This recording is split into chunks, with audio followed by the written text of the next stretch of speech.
The most important part of an ILP for classroom teachers will be any part that provides mandatory scaffolds, accommodations, and modifications for students. Every part of an ILP is an integral piece of data for teachers, but the legal expectations must be fully understood by every teacher that works with an ELL. This information is selected by the ESL teacher or ESL specialist for each student. Scaffolds. Every student will receive scaffolds based off of their individual need.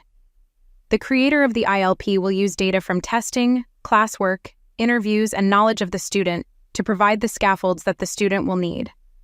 The goal is to put the student into a position for success by creating an environment where they can be successful, not an environment where they are pushed through without learning. Scaffolds are the most commonly used help for the classroom and will be used on a daily basis. Every active ELL will have scaffolds. Accommodations. Much like scaffolds, accommodations are different for each student, and based on the data we have for this student.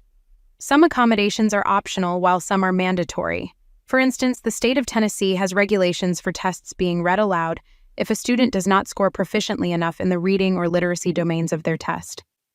This will allow a student to show what they know, regardless of their reading ability. Read aloud is not provided for fluency testing. Every active ELL will have accommodations for state testing, but may not have any accommodations for the classroom. Modifications. Modifications will be provided on a case-by-case basis, much like with an IEP. Oftentimes, an ILP will mirror the IEP modifications. You may not ever receive an ILP with modifications, but know that there may be some allowed. Testing data. ILPs will have yearly updates for the federal testing scores. 2023-24 scores will be the final year for WIDA access scores. 2024-2025 will begin with the ILP 21 scoring system. Progress monitoring will be updated on ILPs during the year. You may request this data from your local ESL or RTI department. This information is there to assist teachers when serving each ELL. Teachers should base all classwork, within reason, to the student's tested abilities. For example, a student with a 250 Lexile level on progress monitoring and a student with a 1740 Lexile level should not be expected to read the same story or complete the same work. This will either be too difficult for the student with the lower level and could put them into the frustration level. Likewise, it will be far too simple for the student with the higher Lexile level. Neither student would learn at this point, and it would be a waste of time for everyone. The same goes for students with language scores. A student that scores level 1 in writing will have specific abilities and goals listed on their ILP.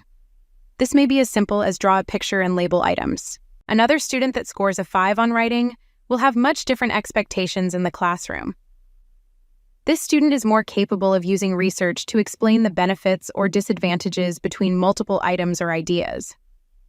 By providing students the work that is on their level, they will have a better chance to learn and a better chance to succeed. Think of your classroom as a teeter-totter. If the work is difficult, lower the language demand. If the work is easier, raise the language demand. If both are too easy, we invite boredom and behavior issues. If the work is too difficult, students may become frustrated and shut down, which may also lead to behavior issues. It is in the best interest of all parties for students to have appropriate work. Unfortunately, some work cannot be adjusted, but we should always try our best to provide them with appropriately leveled work when we can. Meeting with your local ESL department for clarification or advice is always welcomed.